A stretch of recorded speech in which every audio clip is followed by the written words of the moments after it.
Today we're looking at a 2007 Ford Explorer.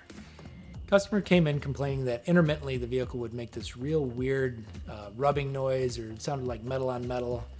Sometimes it would do it driving down the road, sometimes it wasn't until after you made a turn. We took the vehicle for a drive and definitely heard the noise that they were talking about. But once we lifted it up, we couldn't find anywhere that showed any indication of anywhere where two pieces of metal would be rubbing. And I have to say that this one kind of had us stumped initially. But upon further inspection, we noticed that up by the front where the drive shaft slides into the transmission that there was some rubbing marks, even though there was nothing touching it.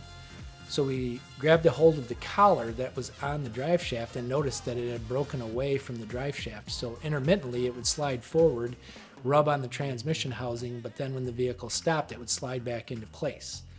Something that took a little bit of time to investigate and figure out what exactly was going on. But once we got that figured out, informed the customer they would need to get their drive shaft replaced to make sure that it was in proper working condition. Went ahead and did that, took it for a drive. No noise, everything was back into proper working order. So if you have a vehicle that's got some noises that maybe nobody else has been able to figure out, those are some things that we enjoy trying to work through. We do offer free inspections for most of that stuff. So if you're needing some repair work like that, or you're not sure if the noises your car is making are normal, please feel free to give us a call. We'd be happy to inspect it for you. My name's Dan, and I look forward to seeing you at the shop.